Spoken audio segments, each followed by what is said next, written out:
All right, today we're going to be using this piece of paper and reading a book for religion. So today is the first day of a season called Lent. Now, Lent is when we remember the story of Jesus dying on the cross. So there's 40 days that we're going to be talking about this, learning about this, saying special prayers during Lent. Lots of Easter stories too. So this is called the very first Easter, and this is why we are what we are remembering during Lent. And today is actually the first day of Lent. It's called Ash Wednesday, okay? And I'll tell you more about that in a minute. So here we go. Jesus did many amazing things when he was alive on earth. Jesus healed the sick people and calmed dangerous storms. Jesus fed thousands of people from just a little bit of food. He could do all these things because he is the Son of God. Now, during Lent, we're going to read about these things. We're going to read about miracles he did by healing people, calming storms, feeding people with just a little bit. Jesus and his disciples went to Jerusalem for the Passover feast. Remember, the Passover is when Moses and the Israelites were leaving Egypt, and remember, all the Egyptians' firstborn sons were going to die, and God told the Israelites to put lamb's blood over their door so the angel would pass over their home. So they're remembering that. Jesus told two disciples to bring him a donkey. He told them where to find it.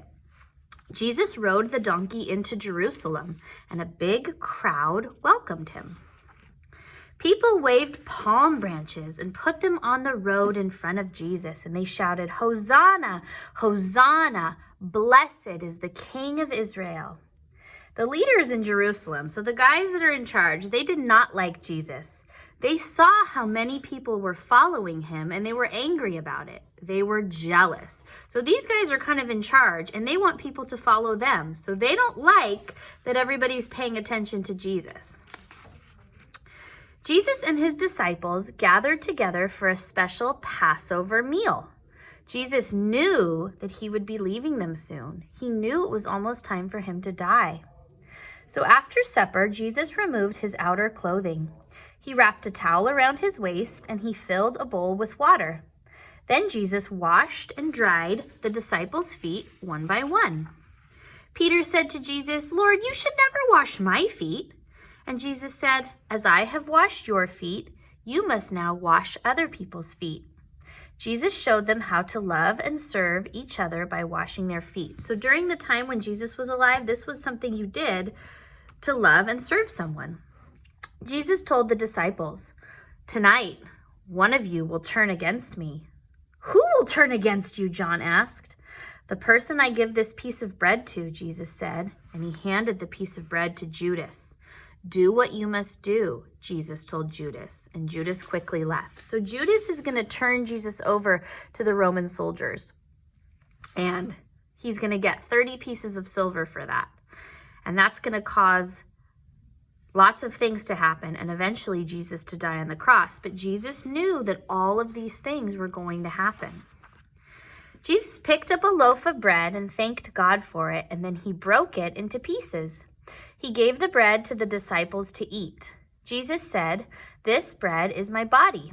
Every time you do this, think of me." And we do. When we go to church, the priest breaks the bread, and the priest says the words that Jesus did. "Do this in remembrance of me." And so we do that. We remember this story of the Last Supper every time we have church. In the same way, Jesus took the cup of wine and he thanked God for it. He gave it to his disciples to drink. "This is my blood. It is poured out to forgive the sins of many." So during Mass, the priest changes the bread into Jesus's body. The priest changes the wine into Jesus's blood, and then we get to have that. "The time has come for me to go away. Where I'm going, you cannot go there yet. I am going to heaven to prepare a wonderful home for you, but I will return to you soon." So before Jesus died, heaven wasn't really open yet. Jesus had to go there, and he had to open the gates of heaven so when we die, we can go. At first you will be very sad, but do not be frightened. Soon you will understand and you will be filled with joy. Jesus went to his favorite garden to pray after dinner, and the disciples went along. Jesus prayed, Father, he's talking to God now. Father, I don't want to suffer the pain of the cross, but I will do what you think is important. I am ready to give my life. The leaders sent some soldiers to take Jesus away, even though he didn't do anything wrong. Peter wanted to protect Jesus, but Jesus said, no, I must allow this to happen. All the disciples ran away, and the soldiers arrested Jesus. The soldiers took Jesus to the leaders. They said, you say that you're the Son of God. We don't believe you. You can't be. The soldiers took charge of Jesus. They made him carry a big wooden cross, and they made him carry it to a place called Golgotha. And then they nailed him to the cross. So they put nails in his hands and his feet. It was a very sad story. Jesus died up on the cross. Everyone who loved Jesus was very sad. They forgot something important. Jesus had said that he would see them again. He would. After Jesus died, some of his friends laid his body in a big tomb. They sealed it shut with a large round stone. Soldiers guarded the tomb. 3 days later, the earth shook. An angel of the Lord came down from heaven and pushed the stone away from the tomb. Now, this is the story we remember on Easter. So on a day called Good Friday, Jesus died on the cross. On Easter Sunday, Jesus comes back to life. Some women were walking to the tomb, and when they saw the angel, he said, don't be afraid. Jesus is not here. He has risen. That means he came alive from being dead. When the women saw Jesus, they fell to their knees to worship him. Jesus smiled and said, go tell the others. Go tell the disciples. I'll see them again in Galilee. The women ran to tell the disciples the news. The disciples had locked themselves in a small room because they were afraid that the leaders would send soldiers to arrest them too. Suddenly, Jesus appeared to them and he said, peace be with you. They thought he was a ghost, but Jesus said, touch my hands and my feet so that you will know it's really me. The disciples cheered. They were so happy to see Jesus again. Later, Jesus told his disciples, I gave my life so that you could be with me in heaven. I am going there to prepare a wonderful new home for you, and when I come back next time, I'm going to take you with me. So Jesus rose up to heaven on a cloud. Someday he will come back to take the people who love him to heaven. Jesus loved people so much, he died for everybody's sins. So remember, this time right now is called Lent.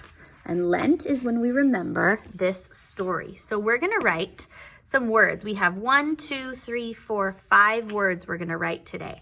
We're going to write Lent begins on Ash Wednesday. Now today is a special day called Ash Wednesday. You can go to church with your mommy or your daddy or your grandma or somebody, and you can get something called ashes on your forehead. And they put the ashes are like black. They're black and they're not hot. And they put a cross on your forehead, and that tells people, I'm a Catholic. I am learning about Jesus. I am celebrating the story of Jesus dying on the cross. I'm celebrating Easter. I'm learning about all kinds of things during Lent, right? Okay, so first we're going to write the word Lent. So we're going to start with a capital L all the way on the side of this line. E-N-T.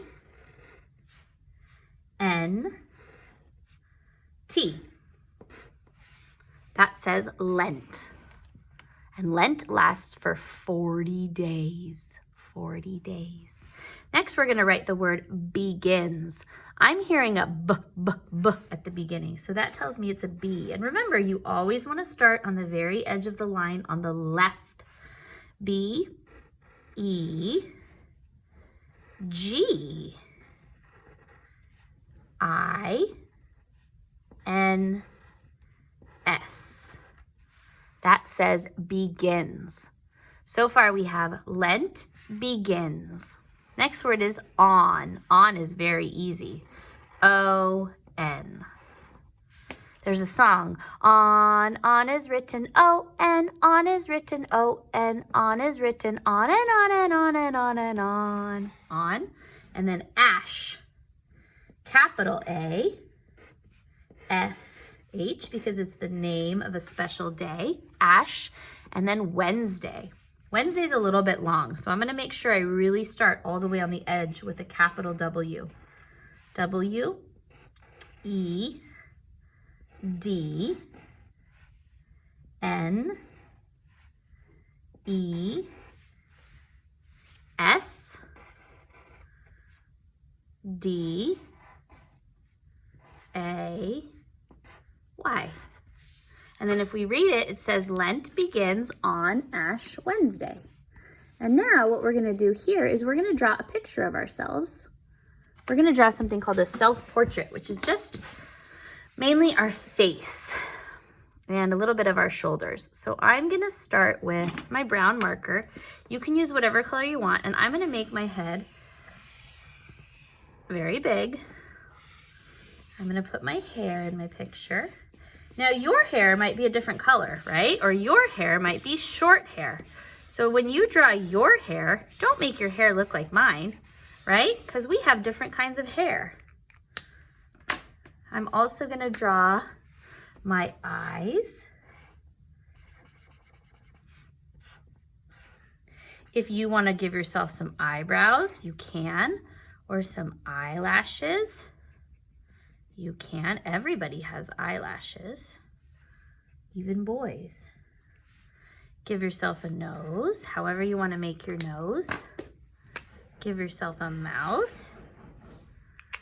And then I'm going to give myself also a little neck. And then I'm going to use my black and I'm going to draw a cross on my forehead, because if I were going to church today, if we were all at school normal today, we'd all be going to church and everybody would get ashes on their forehead, and the priest would put those ashes on your forehead in the shape of a cross. If you'd like to use a crayon and color in your skin, whatever color skin you have, you can do that. Maybe you want to put a bow in your hair if you're a girl.